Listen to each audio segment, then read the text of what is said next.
In tutorials parts 1 and 2, I showed you how to strip down and reupholster this modern reproduction button back chair. In this tutorial, I will show you how to make and add a box pleated skirt to the chair. I'm now going to fix the skirt on and I've just added a row of piping. Just stapled that on. I've matched my stripes, but if you've got much more all over pattern, you can make continuous piping and it doesn't have to match. And the link for the continuous piping is in the description. The next thing is to work out our skirt, and I like to take the chair section by section. So just working on the front, we measure following the curves, and I've got 60, which is perfect. So I can work out 6 pleats 10 centimeters wide. So I'm going to have a join in the middle, a join on the legs, so the skirt will flare out, which is slightly nicer than just having a flat pleat, front of the pleat here. So I've got 5 widths of metre 40 fabric. When we're making it up, we're going to have some joins, and we want to make sure that the joins are inside the pleats so we can't see them. The first thing I did was to zigzag the edge of all these, but unless you're really good at maths and you can work out exactly where your joins are going to be and you can put those joins in, I prefer to do it this way because I'm not good at maths. So I've zigzagged, I've pressed the bottom up, and again I'm not going to sew it up until I've got all the joins made. So if we look at this one I've started, I've got 2 10 centimeter pleats already. Now the way I start is to find the center of my fabric, and then I'm going to go 10 centimeters, so 5 centimeters either side of the center. I'm then going to work out, if you look at the back, turning back 5 centimeters and then taking it to the center and pulling it back. Let's take a look. Okay, so if we imagine that this is the front and I've done one side, so I find 5 centimeters at the top, 5 at the bottom, then I'm folding over those pins, just creasing that down, and there where my center is, where it meets the other pleat, I can fold back. So then I can mark 10 centimeters from where this join is, fold back, let's turn it over, fold back on that pin and out. Okay, so I now know that my seam is going to sit inside my pleat. Now I don't want to be able, when this is open, to see it, so I'm just making sure that where my join will sit right inside here, so it's not going to be seen. We don't want to waste fabric, but you definitely don't want to be able to look at seams. So you can see now how this great long piece of fabric has actually not made that many pleats.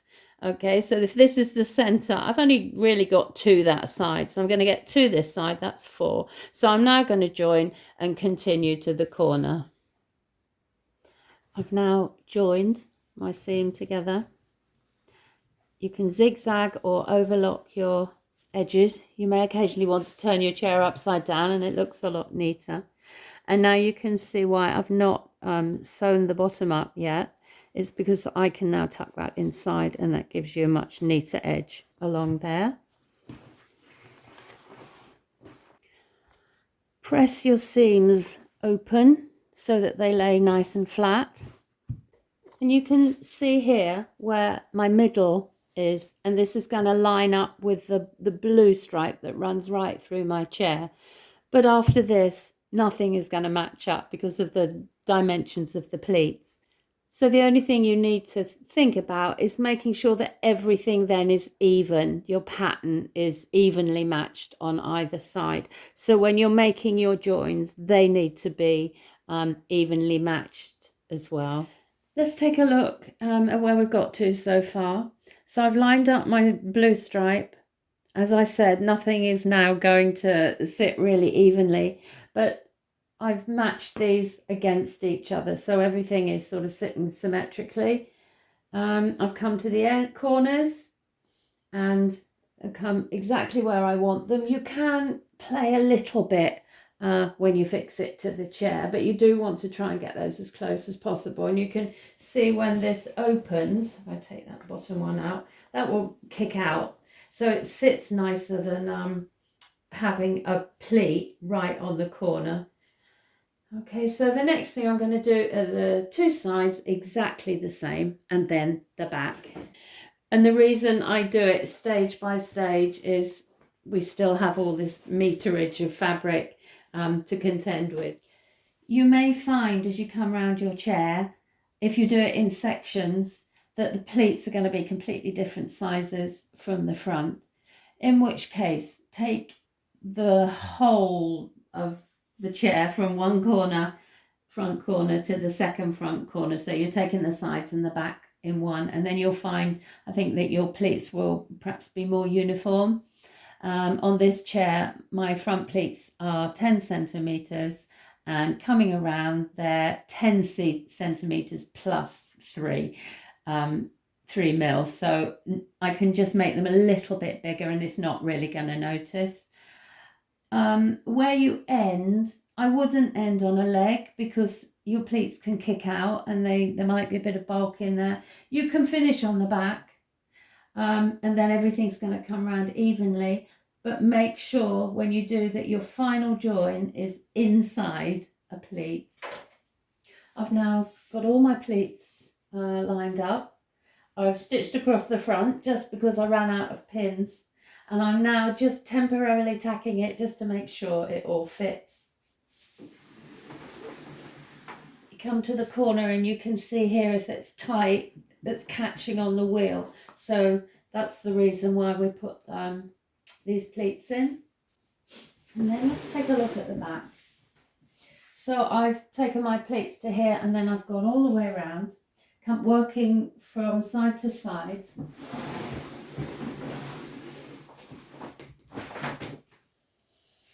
Until we get to the back. Now, obviously you can't join it until it's on the chair. So I've got a flap here, and I'm very lucky that this has worked out exactly as I wanted it. I could trim this off, but it's actually quite handy to have a finished edge, or you can just cut it smaller and zigzag or overlock. So we pull that bit across tightly.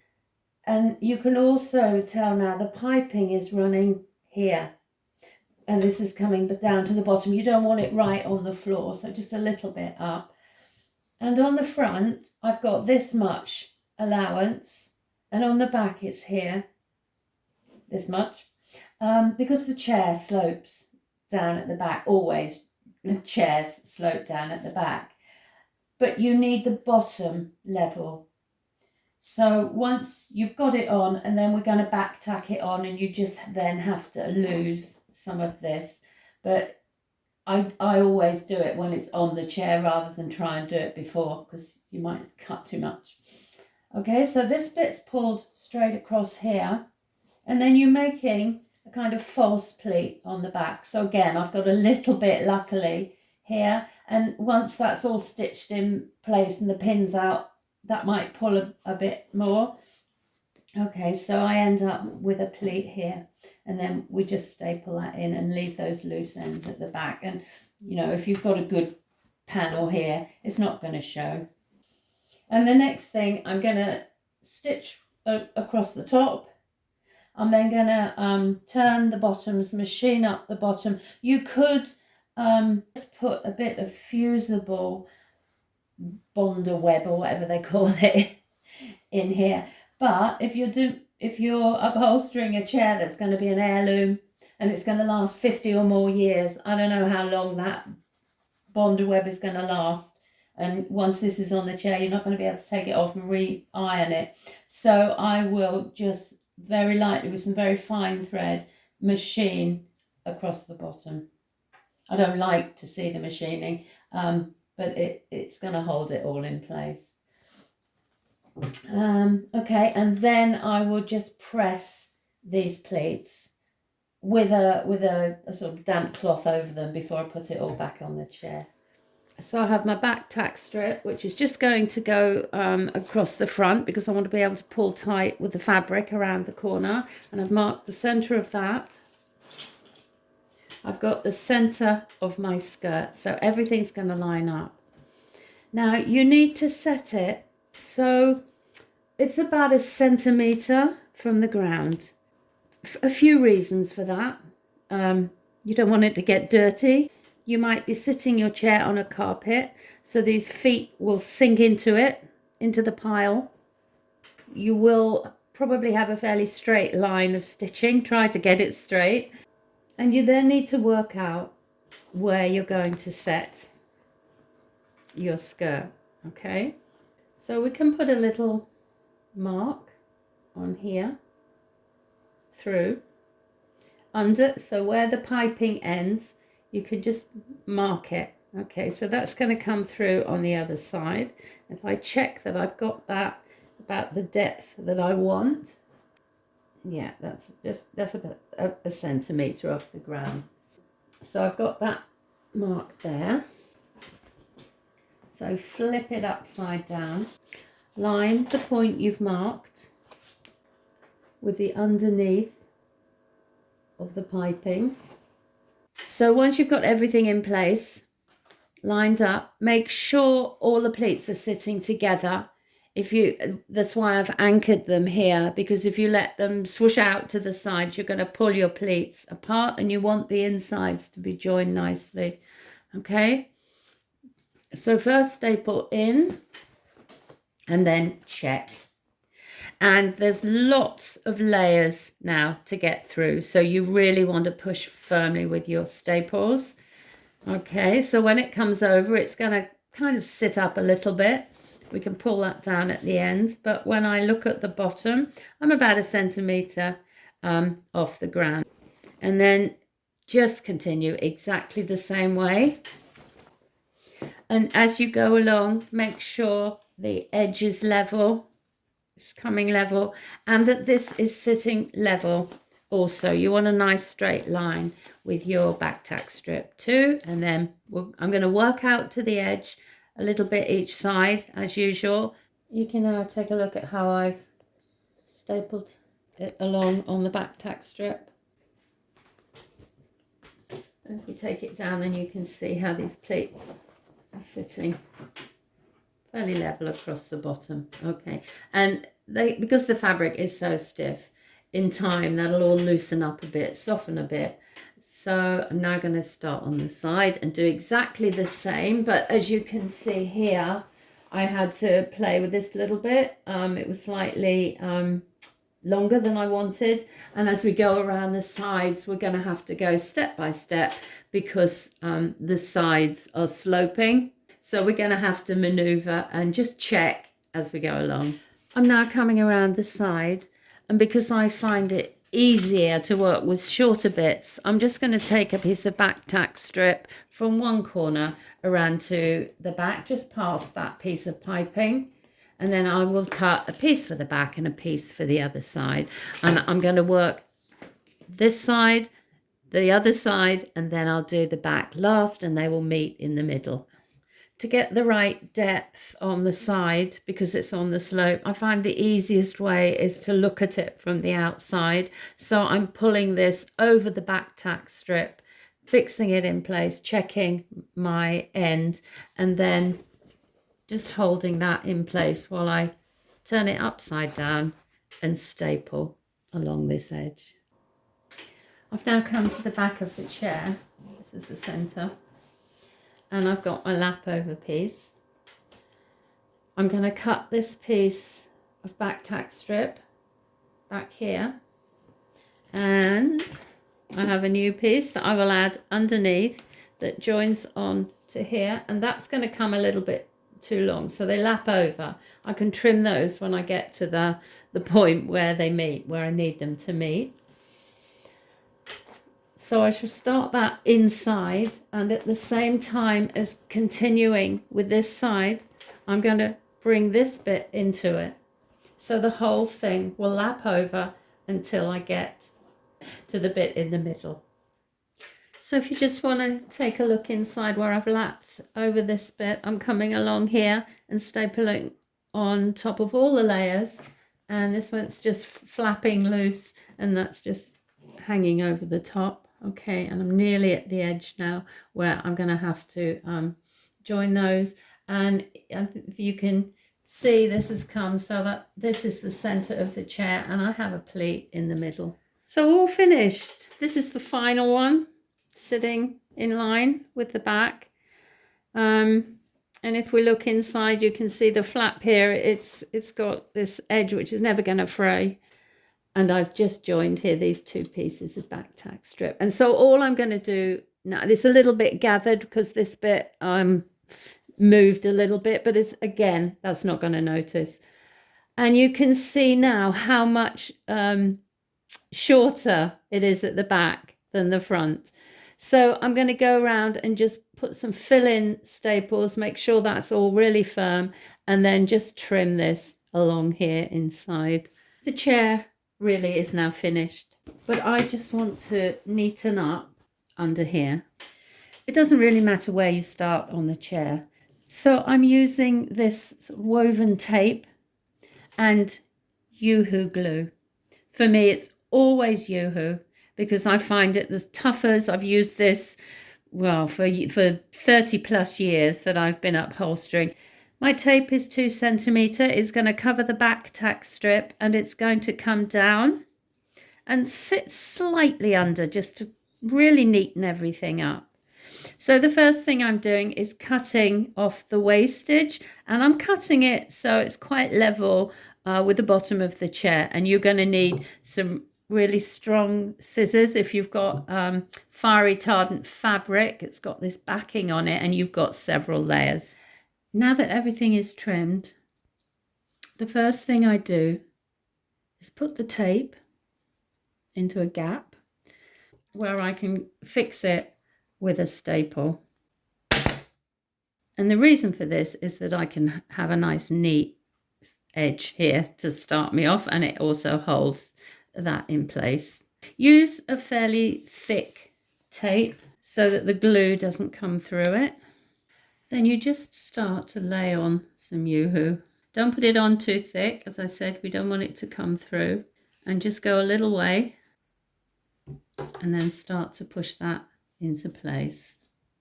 Okay, and what you do is you lay it on, push it on, do a bit more, come back and give it another push, because the Yoo-hoo sticks as you go along. It'll as you come back, it'll stick more firmly.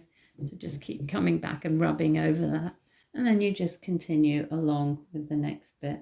Okay, and I'm coming right down to the edge because I want that to sit underneath, cover that, the sort of loose ends there. It's just long enough to do that, the tape, or just wide enough to do that.